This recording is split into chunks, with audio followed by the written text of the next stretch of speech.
Good morning, everyone. I'm Carmen Emerson, and to open our service today, I invite you to join me in a responsive reading. It's number 660 in your hymnal. And I always give you guys fair warning when we do responsive readings that if we get dirgy, I'll stop us and we'll start again, okay? So let's do it with meaning and purpose. You can remain seated. These are words by Henry David Thoreau. Why should we live in such a hurry and waste of life? We are determined to be starved before we are hungry. I wish to live deliberately to front only the essential facts of life. I wish to learn what life has to teach and not when I come to die. Discover that I cannot live. I do not wish to live what is not life. Living is so dear. Nor do I wish to practice resignation unless it is quite necessary. I wish to live deep and suck out all the marrow of life. I want to cut the off to drive life into a corner and reduce it to its lowest terms. If it proves to be mean, then to get the whole and genuine meanness of it and publish its meanness to the world. Or if it is sublime, to know it by experience and to be able to give a true account of it. Thank you, well done. And now if you would rise in body or spirit as we sing our opening hymn, number 331, Life is the Greatest Gift of All.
Good morning. My name is Elizabeth DeCoux, and it's my privilege to serve as your worship leader this morning. Whatever path has led you to this place, we're glad you're here. If you are new to this church or to our faith, you will find that we ask you to know us not by our creeds, but by our deeds. I especially want to welcome any first-time or returning visitors who are here today. We hope that you'll feel welcome and that you'll want to get to know us. Please stop by our welcome table near the entryway and pick up some information about our church and our denomination. If you haven't already done so, you're invited to sign in as a guest and get a name tag so that we can get to know you by name. If you would like to learn more about this congregation or about Unitarian Universalism, we offer regular classes which will give you that opportunity. You can find out more about them at the welcome table. We cordially invite our guests, along with members of the congregation, to join us in the back after the service for snacks, coffee, and conversation. I hope to see you there. I have a request at this time that if you haven't already done so, please silence your electronic devices. I invite John Wrightington to please come forward and light our chalice as I read the words of John Saxon.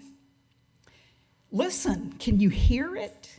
The Spirit is calling. It calls us in the silence and through the noise and busyness of our daily lives. It calls us in the brightness of the day and the darkness of the night, in hope and in despair. Listen, can you hear it? The Spirit is calling. It doesn't matter what you call it, for it has no name and it has many different names. The Spirit of life, the Spirit of love, the Spirit of compassion, the Spirit of hope, the Spirit of justice. Listen, can you hear it? The Spirit is calling. It's calling to you and to me. It's calling us to greater wholeness, greater connection, greater service, greater love. It's calling us to heal the brokenness within ourselves and others and in the world. It's calling us to live more deeply. It's calling us to beauty. It's calling us to laugh and dance and sing. It's calling us to live through life's pain and sorrow. It's calling us to live courageously and kindly, to speak our truth in love, and to bend the moral arc of the universe toward justice. It's calling us into community. It's calling us into the greater life of all. Listen. Can you hear it? The Spirit is calling. Thank you, John. BBUUC member Mike Bernos is our member musician today. You can read more about him in the order of service, and we're very fortunate that he will share his talents with us today. Welcome, Mike.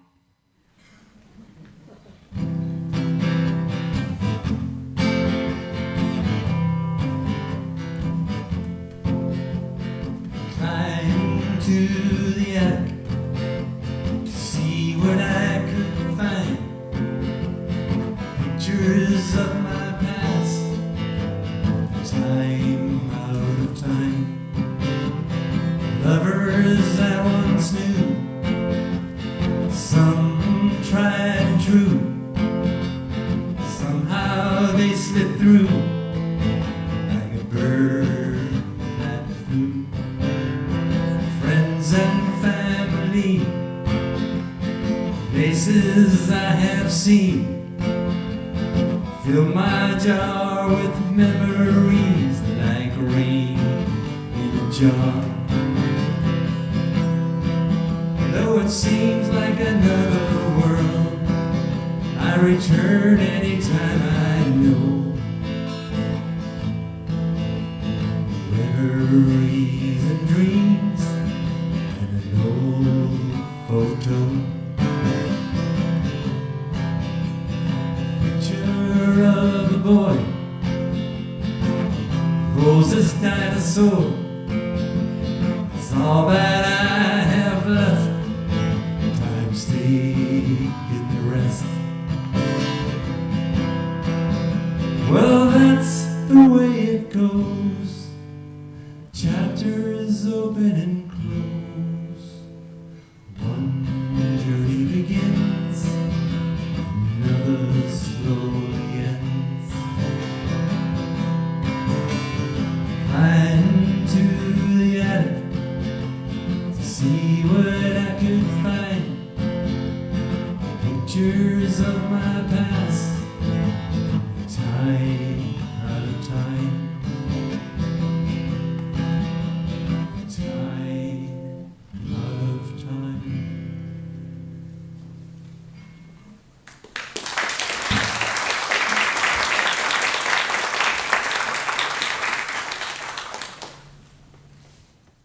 Mike. That was beautiful. And Mike shares not only his gifts in singing and playing, but also his gift for songwriting. He wrote that song, so thank you. Each week, we recite our congregational covenant, the promises we make to each other. You will find the words in your order of service. Please remain seated and join me in speaking our covenant. We covenant to engage one another with honesty, kindness, and respect, to value diversity, seek understanding of our differences, and practice gracious accountability with care, love, and empathy. We make these promises to those who are here and those yet to come, so that we may be a safe, welcoming, and beloved community of acceptance, learning, and transformation. Please rise in body or spirit and join in singing our call to worship. The words are printed in your order of service.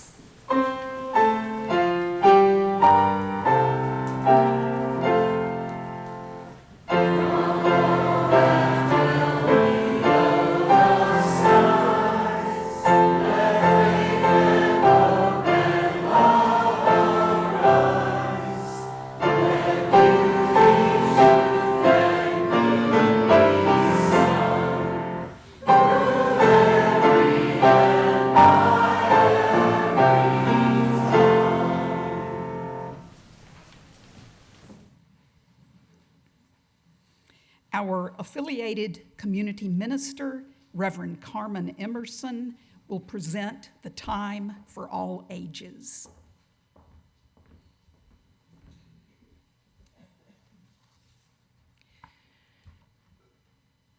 This morning's Time for All Ages is adapted from a story by Buddhist Thich Nhat Hanh in the essay that he wrote is called Present Moment, Wonderful Moment.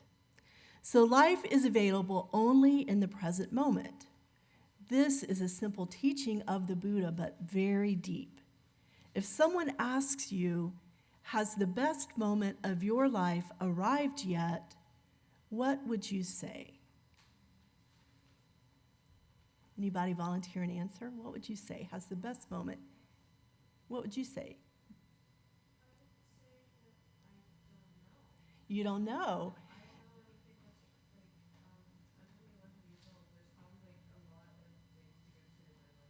Yes, and thus ended the sermon. We can all go home now today. So thank you for that. That was a beautiful response. Thank you. It's exactly what we're getting to today. Some of us have a tendency to believe that the best moment of our life has not yet come, but that it will come very soon. Some of us believe that the best moment of our life has already passed, and there will never be another. If we continue to live in the same way, waiting for the best moment to arrive or thinking there will never be another, the best moment will never happen. We can believe that our happiness is somewhere else, over there, back there, or in the future, but in fact, we can touch our happiness right now. We are alive. We can open our eyes, we can see the sunshine or feel it on our skin. We can notice the beautiful color of the sky, the wonderful greenery and flowers around our sanctuary and on our playground and in our memorial garden. We can hear the music in the sanctuary and what our voices sound like when we sing or speak in unison. We can notice the friends and family that we have around us right now, the way we care about each other when we do our joys and concerns. Right now, this is the best moment of our lives because it's the one we've got.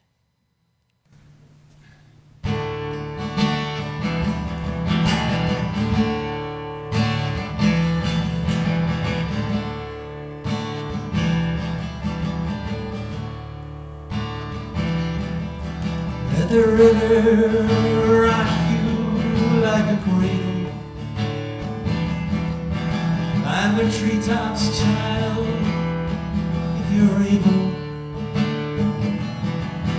Let your hands tie a knot across the table. Come and touch the things you cannot feel. And close your fingertips and fly where I can hold you. Let the sun rain fall and fly where they hold you. Maybe you can sing to me the words I just told you. All the things you feel ain't what they seem. And don't mind me, 'cause I ain't nothing but a dream.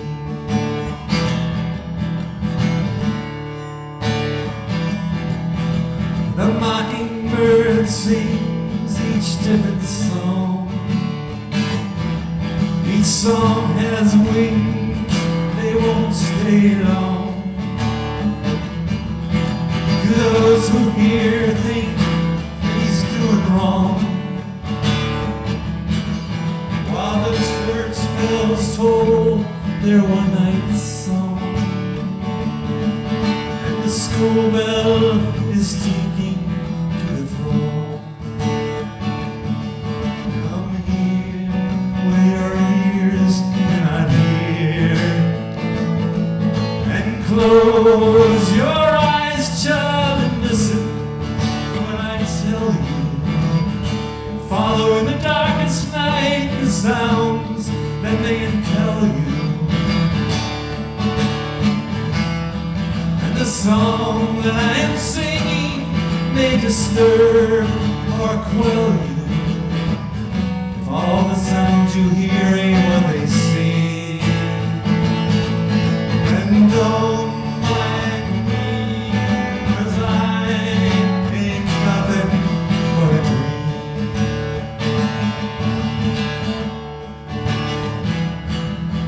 The rising smell of fresh cut grass, some other cities choking you with fuming gas. I hold some grapes up to the sun, and their flavor breaks upon my tongue. With eager tongues we taste our strife, and fill our lungs with seas of life. Come taste and smell the waters of our time, and close your lips, child, so softly they kiss you. Let the flower perfume out and let the winds caress you. As I walk through the garden, I am hoping I don't miss you. If all the things you taste ain't what they seem, then don't mind me, 'cause I ain't nothing but a dream.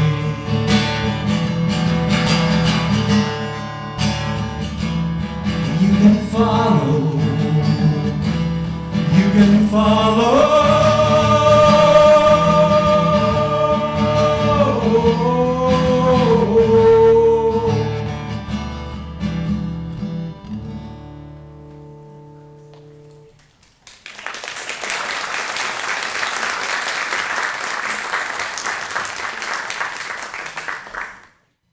Thank you so much, Mike.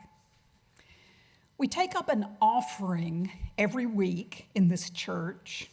This is a very special opportunity to make our values real by giving to the mission and the work of this church. You can find modern methods of giving in the order of service and on our website. And we still engage in the time-honored tradition of passing the plate. Even if your participation this morning is simply symbolic, please experience this ritual by taking the plate and passing it to your neighbor. Our offertory ushers, Marianne Miller and Ron Furster, will please come to accept the offering.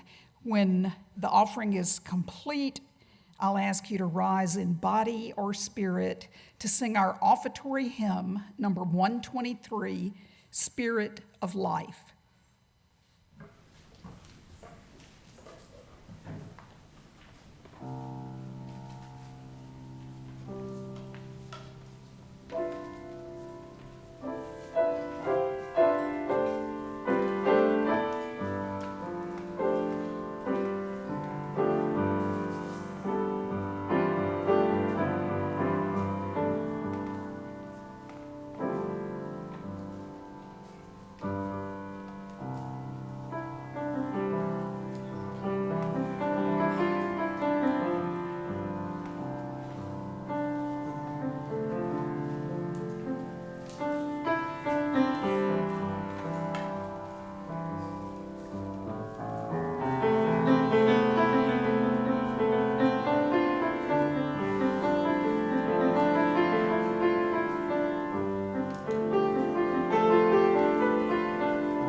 Reverend Carmen Emerson is the affiliated community minister in covenant with BBUUC.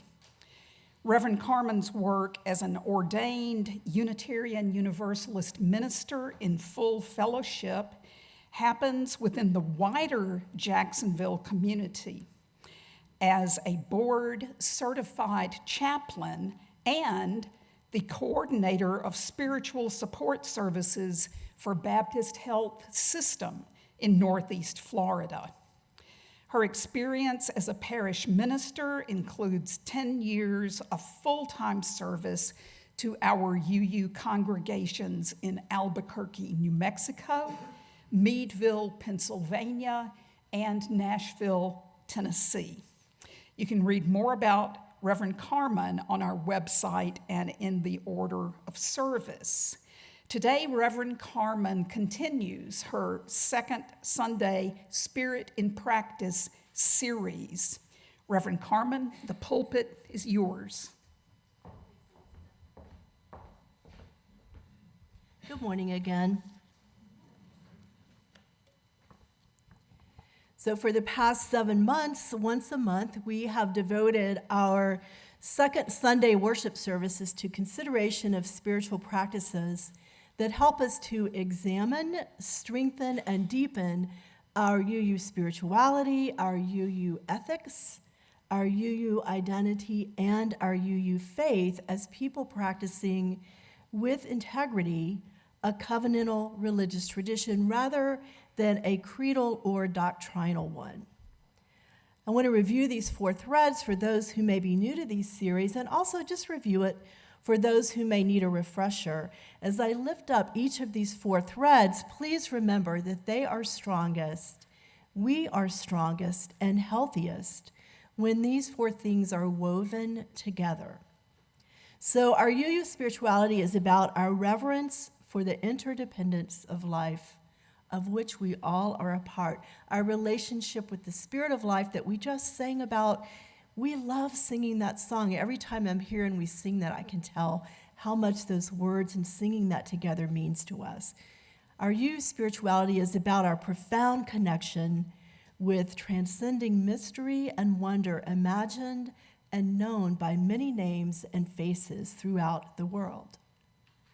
Our UU ethics is about our ability to act on our shared moral values and to teach our children by example that we are moral agents capable of making a difference in the lives of other people, that our choices matter not only to us, but can also make a difference in the lives of others, that our choices have consequences in the here and now, and that accountability is part of moving through the world with integrity. Our UU ethics help us to choose wisely.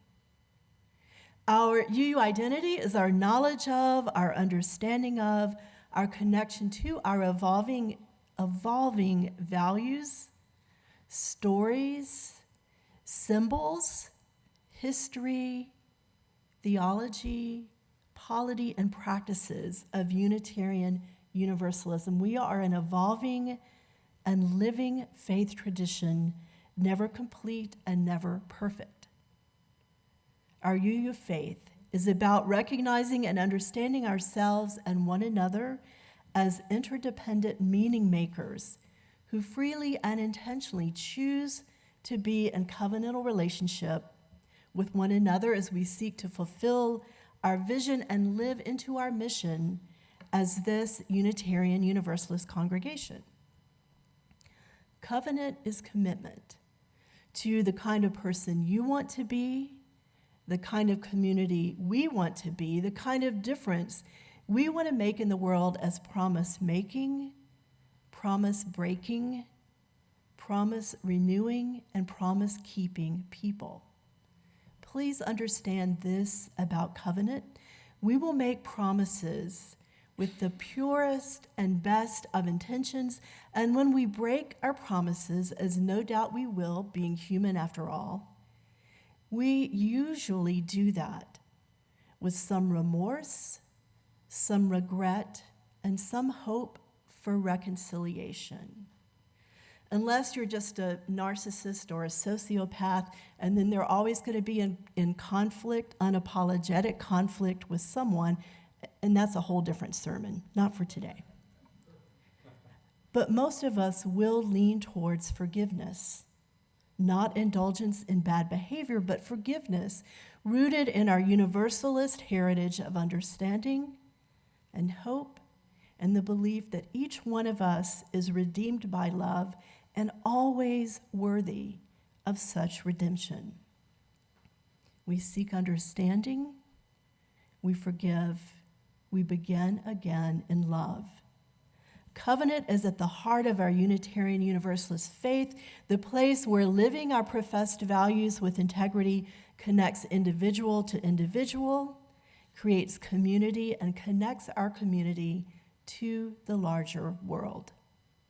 So with that review, let's consider life practices that we've come to in our spiritual practices wheel that's depicted on this insert in your order of services. We've covered a lot of ground together. We've talked about personal practices, communal practices, spiritual partnerships, mind practices, body practices, soul practices. In March, we'll talk about kind of how all of this can funnel us towards justice practices.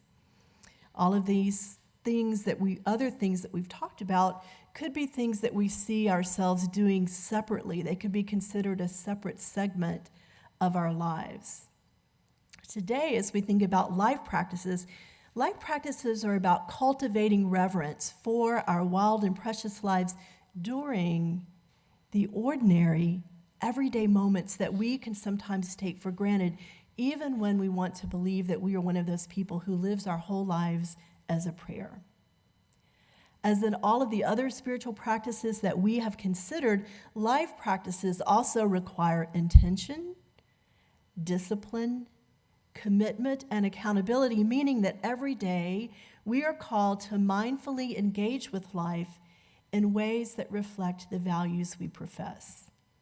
Let's go a little bit deeper with another reflection by Vietnamese Buddhist Thich Nhat Hanh, who says this about reverence for life, about discovering the sacred in the ordinary. If while washing dishes, we think only of the cup of tea that awaits us, thus hurrying to get the dishes out of the way as if they were a nuisance, then we are not washing the dishes to wash the dishes. What's more, we are not alive during the time we are washing the dishes. In fact, we are completely incapable of realizing the miracle of life while standing at the sink. If we can't wash the dishes, the chances are we won't be able to drink our tea either. While drinking the cup of tea, we will only be thinking of other things, barely aware of the cup in our hands. Thus, we are sucked away into the future. We are actually incapable of actually living 1 minute of life, incapable of getting to the marrow of it, as Thoreau named it in this morning's reading. So there is a simple mantra that I use in moments when I am distracted from living the minutes of my life, distracted by responsibilities, by fear, by outrage, by judgment, by weariness, and by despair. And I wonder how many of us right now are feeling some kind of despair or helplessness over things that feel so big and beyond our control. So this phrase I'm going to share, it helps restore my attention and my intention to the minutes of my life, to the recognition of the sacred within the ordinary. And the mantra is simply this: chop wood, carry water, practice joy. Chop wood, carry water, practice joy. You may recognize the phrase chop wood, carry water from the Zen Buddhist tradition. The whole parable is this: before enlightenment, chop wood, carry water. After enlightenment, chop wood, carry water. In other words, there are things we have to do every single day to live, literally or metaphorically, chop wood and carry water. But those necessary and ordinary things need not be contrary to enlightenment. They are indeed a part of it. So whatever your pursuit may be, pay steadfast attention. Even in the ordinary moments, pay the kind of attention that is a commitment to a deliberate reverence for life during the process, wherever you may be in the process. Such deliberate reverence is connected to our ability to thrive, is connected to our capacity for joy. This is what Alice Walker was writing about in The Color Purple when she said, "I think it pisses God off if you walk by the color purple in a field somewhere and don't notice it. People think pleasing God is all God cares about," writes Walker, "but any fool living in the world can see it always trying to please us back." Life is always trying to please us back. So it's worth paying attention, and that's what life practices are all about. So how do life practices help us as Unitarian Universalists tend our spirituality, our ethics, our identity, and our covenantal faith? So this is anecdotal, not scientific, but I venture a guess that most of us in this sanctuary feel good at doing.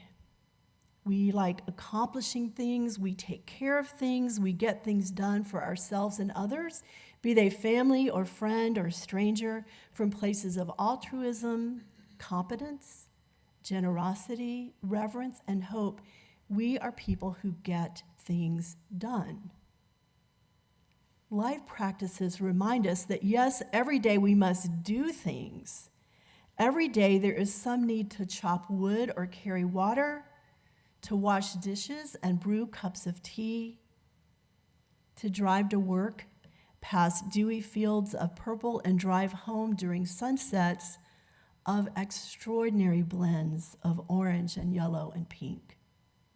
To walk the dog under the illuminated magic of a full moon that seems almost touchable if you lean in just a little bit more. Life practices also remind us that in those inevitable and ordinary moments of doing, there are myriad opportunities for being deliberately attentive and mindful and reverent about all of it. The powerful collision of axe head with wood that warms us 3 times while chopping, while stacking, while burning. Surfing our hands through the clean-scented lather of our favorite dish soap. That first sip of tea, almost too hot to sip, but so soothing as we relax and daydream through the steam of it. The colors of the sunrises and sunsets that shepherd our finite days. The comfort of being adored by a creature who has absolute faith in our goodness. The rhythmic mysteries of a glowing moon that sets tides within us and beyond us. Such mindfulness and reverence help to tend our joy. Our joy helps us to thrive in life, to counterbalance that meanness and despair and helplessness that can also be a part of everyday life. Joy, writes Octavio Rahim, is an act of rebellion. And with each day of living deliberately, reverently, mindfully, attentively, we come to understand that our bodies can contain joy and pain, joy and rage, joy and grief. Life practices remind us that our days can be expanded with a both and awareness and need not be confined by either or constraints. So this is what the examine questions in today's insert in the order of service, this is what this is about. An invitation to reflect on how we spend the both and minutes of our days, these precious numbered moments of our lives. What were our attentive, deliberate moments like today? And what were our distracted moments like today? How might we want to do it differently tomorrow, and then the day after that, and then the day after that? The way I've talked about these examine questions in your insert, for what moment today am I most grateful? For what moment today am I least grateful? When did I give and receive the most love today? When did I give and receive the least love today? When did I feel most alive today? When did I feel the life draining out of me? When today did I have the greatest sense of belonging to myself, to others, to God, to the universe? When did I have that least sense of belonging? When was I happiest today? When was I saddest? What was today's high point? What was today's low point? And again, all of this is to just get you thinking about being deliberately attentive and intentional about the moments of your days. So I want to invite you to take a few minutes now, as we do during these services, to consider these questions, to consider what your life practices may be. Reflect with your neighbors about engaging in this, what's called an examine process. Moments when you've been very aware of the sacred and the ordinary. What was that like for you? And I'll chime us back in. I'll give us a few minutes, probably about 5 minutes, to talk about this with your neighbors, and then we'll chime back in. As always, I thank you for participating, for sharing, for engaging, for reflecting back. I want to close with a one-sentence story. This is by, do you guys recognize, do people know Brian Andreas? Who Brian Andreas is? He has books called Story People, And all of his books and his pieces of art are one-line stories.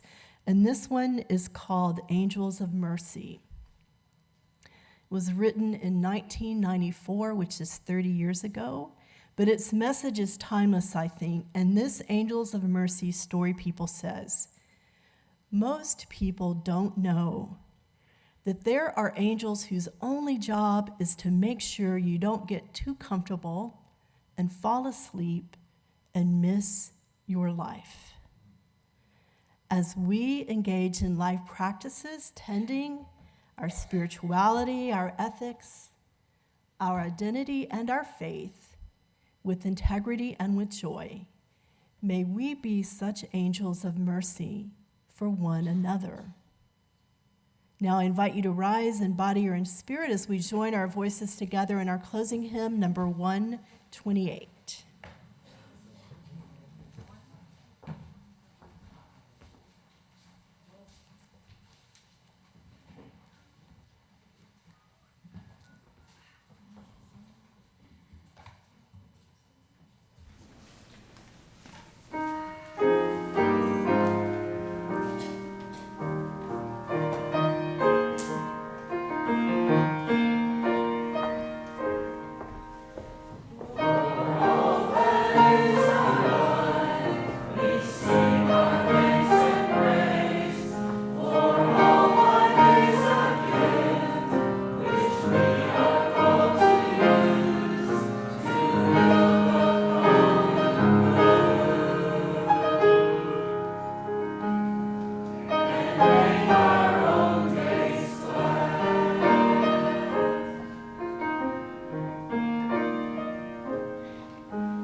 As John returns to extinguish our chalice, please hear these closing words written by Robin Gray. May the flame of our community ignite a love bold enough to share, and in return, may we all be embraced by a love that remains constant in times of sorrow and in days of great gladness. Go in peace to love life and to notice it loving you back.